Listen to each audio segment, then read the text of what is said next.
But I've got a very special person coming up on stage, someone that I've seen his career progression over many years, and now is the CEO of Ovolo Hotels. I'd like to welcome on stage for a fireside chat, me and him, David Baswal, CEO of Ovolo Hotels. Please welcome Dave up on stage. Thank you.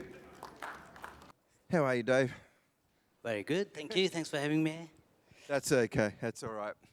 Tell me a little bit about yourself, what you do, and your career path story, because I've been following you for many, many years. Career path. Oh, I started my hospitality life flipping burgers in McDonald's. Just Really? Right place. How long ago? Oh, I'm going to show your age now. You don't need to ask that kind of question. I was in year 2 of my college in hotel school in Jaipur, and first McDonald's in India. I was employee number 7, so I was lucky to get into it, and it was a good fun start. Yeah, okay. And then when your career progression in hospitality, what was the first hotel that you worked at? I did my training in Taj Udaipur, and after my college school completion, I joined the management training program for Hyatt in Delhi, and did a couple of years of work there and learned all the trades of all the departments in the hotel school there. And after a small little time there, I jumped to do a pre-opening in Burj Al Arab in Dubai, which was my food and beverage experience there for a few years. So that was kind of the early hospitality life. And then I started to do further studies, came to Australia, Gold Coast, Griffith University, Masters. What did you study at Griffith? Masters Hospitality with specialization in finance, and then did another Masters Accounting. I did both of them in bachelor's. Obviously, it didn't do well enough, so I had to do a whole study again as Masters, but it was really good. Yeah, great. Tell me about your vast experience in Ovolo. How long have you been with them for now? 8 years with the group. And as CEO? 2 years as a CEO, and previous 3 years as Managing Director. And you're leaving? Yes, I am. Now, good to have you up on stage. Tell me your view on the state of the industry and the market, and how we're operating at the moment, and the challenges that it's facing, and the opportunities as well. Yeah, I think hospitality as an industry has kind of been around forever, and I think it'll always be around in some way or form. It's emerging, it's moving very, very fast, but the challenges are very similar to any other industry. I think the change in the interest rates and the cost of doing business is really impacting the market, especially mature markets like Australia. I think we will see further new arrival of new concepts which are service light to some extent. I think we'll see that middle space is getting a bit more tighter. So higher luxury is attracting a lot of money, and that segment is growing, will continue to grow. That's what has kind of caused that lifestyle segment to grow at a much faster pace. Approachable offering in the market will always continue to do, and then mid-scale properties is where a lot of challenges ahead. That's how I see it. Is Ovolo looking at any sort of non-branded sort of properties or HMA sort of opportunity? You don't have to tell us, but I mean, is that an opportunity? Because we talk a lot about lifestyle brands before, white label. Is that something that you guys are looking at? See, we own and operate our own hotels, so we kind of do all the verticals in a typical hotel chain. So we are investors, we asset manage, we refurb, reposition the hotels, and we operate, and we obviously have our own brand, which we go with. So we have the full cycle. Typically you'll see 4 different operators. Someone will invest, someone will asset manage, use another third-party brand, and a white label operator. We're not in that scheme. We do all of it, which comes with its own challenges because you need to know all the parts of the business in one hit. But the majority of the returns are through the operations as well as the asset investment, right? So what we're seeing in Australia at the moment is market is pretty tight because the cost to get in is much higher. I think the pricing on the assets in the market has not come down enough to achieve the kind of returns investors would like to achieve. So our focus at the moment from investment point of view is Southeast Asia. That's where the opportunities are. We opened a property in Bali called Mamaka in 2021. We acquired it right before the COVID period, did the refurb during COVID, which was fun, using Zoom. And it's been doing really well, and that's a great asset. So we plan to take that mid-scale lifestyle product, which is Mamaka by Ovolo, and we plan to expand it further in the market. We've just acquired a new asset, which we're not ready to announce yet, so I will probably announce it before I finish off with Ovolo, but there'll be another asset in the Southeast Asia. When are you finishing up with Ovolo exactly? Plan is to by end of September, but may take a little longer. We'll see how we go. Yeah. Talking about Australia and the current challenges that it's having, I mean, is that something that we as industry have to look at? There's staffing, construction costs, consumers are spending less, people aren't travelling as much. There's so many different areas there. What do you think? The Australian market, because we're having a chat before about some markets are doing well, some markets aren't. I think whatever we're seeing is very temporary. I don't expect what we're seeing is going to be, forever. Labor challenge has always been there. Interest rates, yes, it's up now, but, we just had a very good run of last 10 years where the interest rates were, nil to nothing. So I think it's a new normal. We all know, and we all know how to get through it. My view is stay true to your brand. Do keep doing what you do well, and be nimble in relation to how do you control cost and be more careful when you're investing that capital, because end of the day, cash is king, and that's where the biggest pressure is going to be when the cost of doing business is higher. But there is a place for high service touch point product. There is a place for high tech product in the market. There's no one solution. I think hospitality will always have that diversified offering in the market. So I don't think there is one way.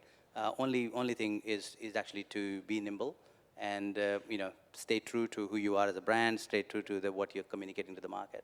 I think one of the best things, Bede from Tourism Australia said he's going to present, Australia is still such an attractive country, but it's just, air capacity is expensive. People still see Australia as expensive, but when they give you the experience is great. That's sort of current challenges. How do you think we should overcome that, or just sort of, as you said, stay nimble and wait again? Because it's an attractive destination, and you've got some amazing properties in some iconic locations. I think government can do a little bit help, and I'm part of Accommodation Australia board, and we try very hard to lobby and discuss with government on what needs to be done. But there are changes coming, and being in discussion which are not really helping. A good example would be, student visas and the limitations on student visa. Yep. There's a lot of discussion around it. That definitely puts on pressure, because that's also, if the number of students coming into the country are low, then that particular casual workforce which is available for you to dial up based on seasonality disappears. So those kind of things which are, they're blaming that the students are causing traffic jams or not availability to have, rental spaces, which is, in my view, is a short view and is not the right way to solve it.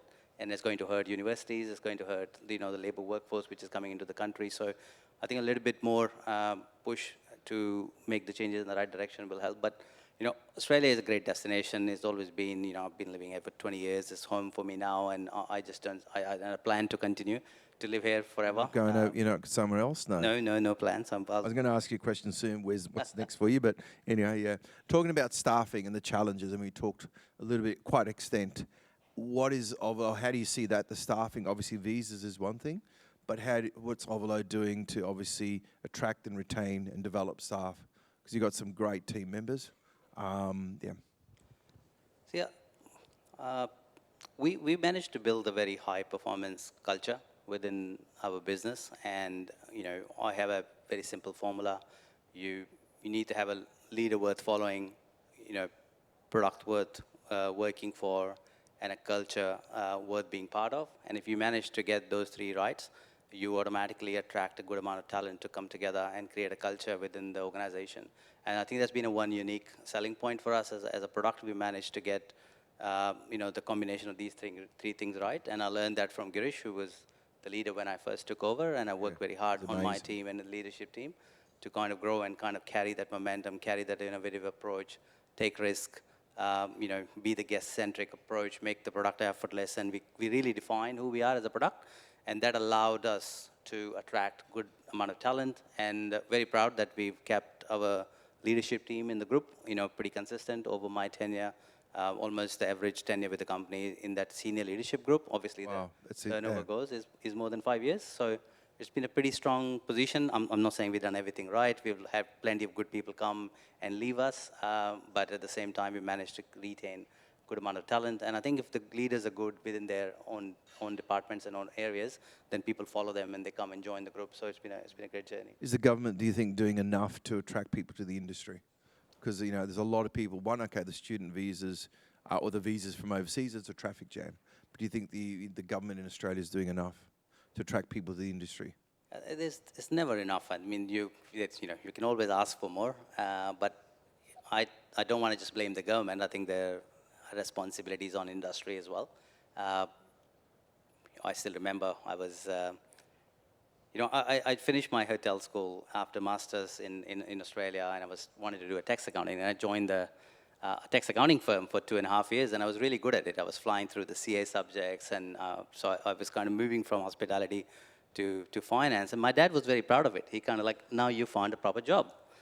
And I was like that. I had a proper job for 5 years before that as well in hospitality, but that was kind of the mindset. And, one day I just kind of said, I need to switch, and I decided to go back in hotel finance, and that's founded back to being in hospitality. So, I think what was important for me, the joy I managed to get in hospitality was not there behind the seat in an accounting firm, while I think the money was much better, to be very fair. But I think it's just like-minded people who fall in love with the industry, stick with the industry.